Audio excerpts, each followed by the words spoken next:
మంత్రి నారా లోకేష్కు టీడీపీ శ్రేణుల్లో ఉన్న అసంతృప్తికి కారణం కావాలని అడుగుతున్నారు. ఇది విడ్డూరంగా లేదా? గతంలో ఎప్పుడు లేని విధంగా పదవులు ఇచ్చామని, అయినా అసంతృప్తి ఎందుకు అర్థం కావట్లేదని లోకేష్ చెబుతా ఉన్నారు పాపం. దీనికి కారణం ఏంటో ఆరా తీయాలని కూడా టీడీపీ జోనల్ సమన్వయకర్తను లోకేష్ ఆదేశించారట. కార్యకర్తలకు నాయకులకు మధ్య దూరం పెరుగుతున్నట్టు లోకేష్ గుర్తించిన వరకు అభినందించాలి.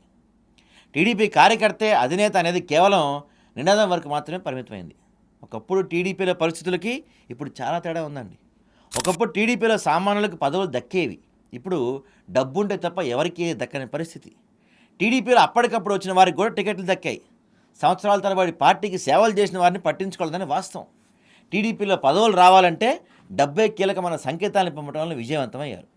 పదవుల కోసం కోట్లాది రూపాయలు ఖర్చు పెట్టిన వారికి తిరిగి దాన్ని రాబట్టుకోవడానికి సరిపోతుంది.